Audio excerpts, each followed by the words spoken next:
ओम शांति। अव्यक्त मुरली रिवाइज 28/1/77। सार। ब्राह्मणों का धर्म और कर्म। अपने को ब्रह्मा मुखवंशावली ब्राह्मण समझते हो ना। ब्राह्मणों का धर्म और कर्म क्या है वह जानते हो। धर्म अर्थात मुख्य धारणा है संपूर्ण पवित्रता।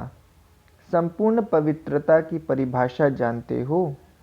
संकल्प व स्वप्न में भी अपवित्रता का अंश मात्र भी न हो, ऐसी श्रेष्ठ धारणा करने वाले ही सच्चे ब्राह्मण कहलाते हैं। इसी धारणा के लिए ही गायन है, प्राण जाए पर धर्म न जाए। ऐसी हिम्मत, ऐसा दृढ़ निश्चय करने वाले अपने को समझते हो। किसी भी प्रकार की परिस्थिति में अपने धर्म अर्थात धारणा के प्रति कुछ त्याग करना पड़े, सहन करना पड़े, सामना करना पड़े, साहस रखना पड़े तो खुशी खुशी से करेंगे, पीछे हटेंगे नहीं, घबराएंगे नहीं। त्याग को त्याग न समझ भाग्य अनुभव करना, इसको कहा जाता है सच्चा त्याग। अगर संकल्प में, वाणी में भी इस भावना का बोल निकलता है कि मैंने यह त्याग किया, तो उसका भाग्य नहीं बनता। जैसे भक्ति मार्ग में भी जब बलि चढ़ाते हैं तो वह बलि चढ़ाने वाला पशु जरा भी आवाज़ करता या चिल्लाता है तो वह महाप्रसाद नहीं माना जाता, वह बलि नहीं मानी जाती। यह भी अभी का यादगार चल रहा है। अगर त्याग करने के साथ यह संकल्प उठा कि मैंने त्याग किया, नाम मान शान का आया, तो वह त्याग नहीं, उसे भाग्य नहीं कहेंगे। ऐसी धारणा वाले ही सच्चे ब्राह्मण कहलाते हैं। ब्राह्मणों द्वारा यज्ञ की रचना कराते हो। इस महायज्ञ में पुरानी दुनिया की आहुति पड़ने के बाद यज्ञ समाप्त होना है।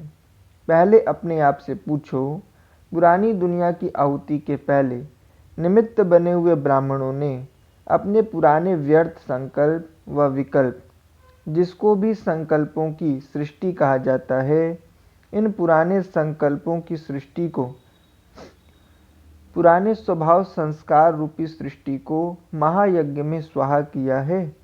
अगर अपने हद की सृष्टि को स्वाहा नहीं किया व अपने पास रही सामग्री की आहुति नहीं डाली, तो बेहद की पुरानी सृष्टि की आहुति कैसे पड़ेगी।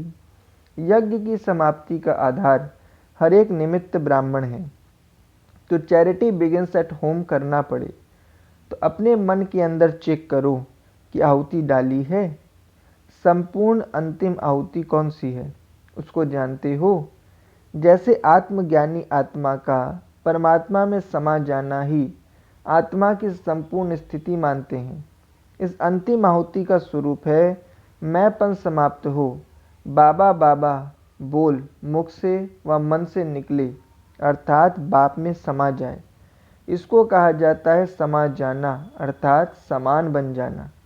इसको ही कहा जाता है अंतिम आहुति। संकल्प स्वप्न में भी देह भान का मैंपन न हो, अनादि आत्मिक स्वरूप की स्मृति हो, बाबा बाबा अनहद शब्द हो, आदि ब्राह्मण स्वरूप में धर्म और कर्म की धारणा हो, इसको कहा जाता है सच्चे ब्राह्मण। ऐसे सच्चे ब्राह्मण ही यज्ञ की समाप्ति के निमित्त बनते हैं। यज्ञ रचने वाले तो बने, अब समाप्ति के भी निमित्त बनो, अर्थात अपनी अंतिम आहुति डालो, तो बेहद की पुरानी दुनिया की आहुति भी पड़ ही जाएगी। समझा अब क्या करना है। संपूर्ण बनने का यही सहज साधन है, संपूर्ण आहुति देना। इसको ही संपूर्ण स्वाहा कहा जाता है। तो स्वाहा हो गया या अभी होना है। अंतिम आहुति अंतिम घड़ी पर ही डालनी है क्या। जब स्वयं डालेंगे तब दूसरों से डलवा सकेंगे, फिर करेंगे। ऐसा न सोच अब करना ही है। जैसे सुनने के लिए चातक रहते हो, मिलने के लिए प्लान्स बनाते हो, हमारा टर्न पहले हो, तो जैसे सोचते हो वैसे मिटने में भी पहले टर्न लो, करने में फर्स्ट टर्न लो। अच्छा, ऐसे संपूर्ण स्वाहा होने वाले, संपूर्ण आहुति डालने वाले, स्वयं के परिवर्तन से विश्व परिवर्तन के निमित्त बनने वाले सच्चे ब्राह्मणों को बाप समान संपूर्ण ब्राह्मणों को, सर्वश्रेष्ठ धर्म और कर्म में स्थित रहने वाले ब्राह्मणों को बाप दादा का याद प्यार और नमस्ते। बच्चों की तरफ से भी बाबा को नमस्ते। दीदी जी के साथ साकार रूप में एकाग्रता की शक्ति के कई प्रत्यक्ष प्रमाण देखे। दूर बैठे हुए बच्चे प्रैक्टिकल अनुभव करते थे कि आज विशेष रूप से बाप दादा ने मुझे याद किया व विशेष रूप से मुझे शक्ति की प्राप्ति का अनुभव करा रहे हैं। संकल्प और बातें दोनों तरफ की मिलती थी। ऐसे प्रैक्टिकल अनुभव देखे ना, जैसे टेलीफोन द्वारा कोई मैसेज मिलना होता है तो रिंग बजती है, वैसे बाप का संदेश व संकल्प का डायरेक्शन बच्चों को जब पहुंचता है तो अंदर ही अंदर आत्मा में अचानक खुशी की लहर में रोमांच खड़े हो जाते हैं। लेकिन जैसे कई रिंग सुनते हुए भी अनसुना कर देते तो मैसेज नहीं ले सकते, वैसे बच्चों को अनुभव होते जरूर हैं लेकिन अलबेलेपन में चला देते हैं। एकाग्रता की शक्ति की लीला को कैच नहीं कर पाते लेकिन अनुभव होता जरूर है।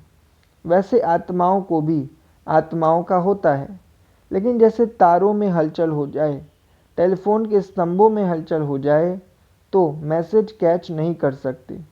वहाँ वातावरण का, वायुमंडल का प्रभाव होता है, यहाँ फिर वृत्ति का प्रभाव होता है। वृत्ति चंचल होने के कारण मैसेज को कैच नहीं कर पाती। तो इस वर्ष में एकाग्रता का दृढ़ संकल्प करने वाला ग्रुप तैयार होना चाहिए जो यह विचित्र अनुभव कर सके। यह सागर के तले में जाकर अनुभव के हीरे मोती लेना और वह ज्ञान सागर की लहरों में लहराने का अनुभव करना।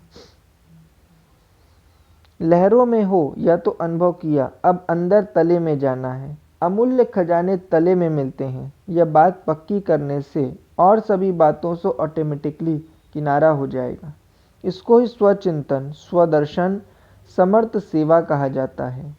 लाइट हाउस माइट हाउस की यह स्टेज है। फिर दृष्टि का दान देना पड़ेगा।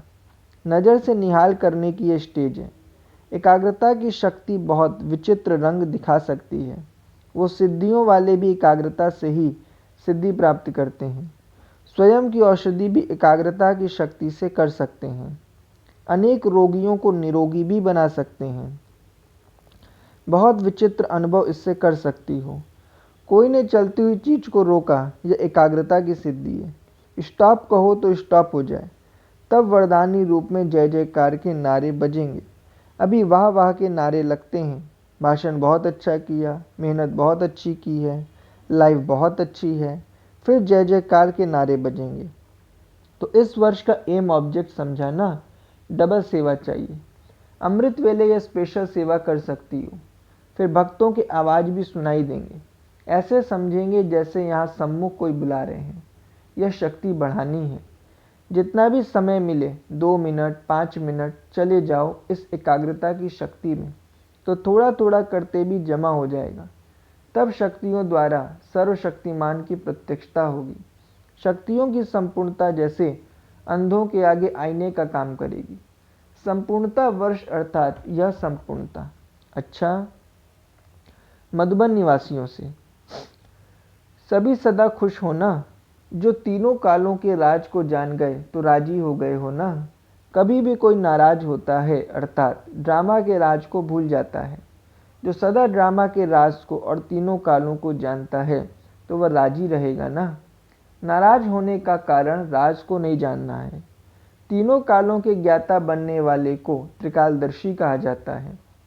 वह सदा राजी और खुश रहता है। मधुबन निवासी अर्थात सदा खुश और राजी रहने वाले। दूसरे से नाराज होना अर्थात अपने को राज जानने की स्टेज से नीचे ले आना। तख्त छोड़कर नीचे आते हो तब नाराज होते हो। त्रिकालदर्शी अर्थात नॉलेजफुल की स्टेज एक तख्त है, ऊंचाई है। जब इस तख्त को छोड़कर नीचे आते हो तब नाराज होते हो। जैसे स्थान वैसी स्थिति होनी चाहिए। मधुबन को स्वर्ग भूमि कहते हो ना, यह तो मानते हो। मधुबन स्वर्ग का मॉडल है, तो स्वर्ग में माया आती है क्या? इसकी भी अविद्या होनी चाहिए कि माया क्या है। स्वर्ग में माया का ज्ञान नहीं होता है। इस भूमि को साधारण समझने के कारण माया आती है। मधुबन वरदान भूमि को साधारण स्थान नहीं समझो। मधुबन की स्मृति भी समर्थी दिलाती है। मधुबन में रहने वाले फरिश्ते होने चाहिए। मधुबन की महिमा अर्थात मधुबन निवासियों की महिमा। मधुबन की दीवारों की महिमा तो नहीं है ना। मधुबन निवासियों को सारी दुनिया किस नज़र से देखती है। विश्व अब तक भी याद के रूप में अभी तक भी कितनी ऊंची नज़र से देखती। भक्त भी मधुबन निवासियों के गुणगान करते हैं। ब्राह्मण परिवार भी ऊंची नज़र से देखता है। अगर आपकी भी इतनी ऊंची नज़र हो तो फरिश्ता तो हो ही गए ना। मधुबन निवासी यज्ञ निवासी भी कहे जाते हैं। यज्ञ में रहने वालों को अपनी आहुति डालनी है, तब फिर दूसरे फॉलो करेंगे। यादगार के यज्ञ में भी आहुति सफल तब होती है जब मंत्र जपते हैं। यहाँ भी सदा मनमनाभव मंत्र स्मृति में रहे तब आहुति सफल होती है। मधुबन निवासी तो निरंतर मंत्र में स्थित होने वाले हैं, सिर्फ बोलने वाले नहीं लेकिन मंत्र स्वरूप हो। अभी तो बाप ने रियलाइजेशन कोर्स दिया है तो अपने को रियलाइज कर चेंज किया। सभी ठीक हैं। कोई ठीक कहता है तो बाप दादा तो कहते हैं मुख में गुलाब, कहने से भी ठीक हो ही जाएगा। कमी को बार बार सोचने से कमी रह जाती है। कमी को देखते खत्म करते जाओ। चेक करने के साथ साथ चेंज भी करो। कोई कमाल करके दिखाना है ना। इतने समय में जितना भी साथ मिला इसमें कोई कमाल की, कोई ऐसा काम किया जो कमाल का गाया जाए, या करते हुए भी भूल जाते हो। अपने को सदा गुणमूर्त देखते ऊंची स्टेज पर स्थित रहते रहो, नीचे नहीं आओ। सुनाया था ना कि जो रॉयल फैमिली के बच्चे होते हैं वह कभी धरती पर मिट्टी पर पाँव नहीं रखेंगे। यहाँ देहभान मिट्टी है, इसमें नीचे नहीं आओ। इस मिट्टी से सदा दूर रहो। संकल्प से भी देह अभिमान में आए अर्थात मिट्टी में पाँव रखा। वाचा कर्मणा में आना अर्थात मिट्टी खाली। रॉयल फैमिली के बच्चे कभी मिट्टी नहीं खाते। सदा स्मृति में रहो कि ऊंचे ते ऊंच बाप के ऊंची स्टेज वाले बच्चे हैं तो नीचे नज़र नहीं आएगी। पुरानापन तो स्वप्न से भी खत्म कर देना है। जो योगी तु आत्मा ज्ञानी तु आत्मा होगा उनका स्वप्न भी नई दुनिया नई जीवन का होगा।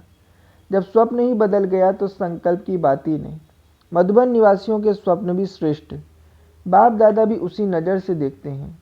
मधुबन निवासी नाम की महिमा है जो अंत समय तक भी नामधारी। वृंदावन मधुबन वाले सिर्फ नाम पर अपना शरीर निर्वाह करते रहते हैं। नाम की इतनी महिमा है तो मधुबन निवासियों का नाम ही महान है। जब नाम की इतनी महिमा है तो स्वयं स्वरूप की क्या होगी। अच्छा, सभी संतुष्ट तो हो ही।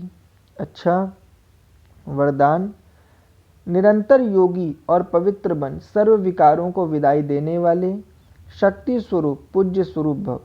स्पष्टीकरण, बाप द्वारा सभी बच्चों को मुख्य 2 वरदान प्राप्त होते हैं। एक सदा योगी भव, दूसरा पवित्र भव। जो यह वरदान जीवन में सदा अनुभव करते हैं वह 2-4 घंटे के योगी नहीं होते लेकिन निरंतर के योगी होते हैं। पवित्र भी कभी कभी नहीं, सदा पवित्र और सर्व विकारों को विदाई देने वाले। ऐसे नहीं कभी क्रोध या मोह आ गया, कोई भी विकार स्मृति स्वरूप बनने नहीं देगा। तो ऐसे योगी ही शक्ति स्वरूप हैं और सदा पवित्र रहने वाले पूज्य स्वरूप हैं। स्लोगन, सदा ज्ञान सूर्य के सम्मुख रहो तो भाग्य रूपी परछाई आपके साथ है। सदा ज्ञान सूर्य के सम्मुख रहो तो भाग्य रूपी परछाई आपके साथ है। अच्छा, ओम शांति।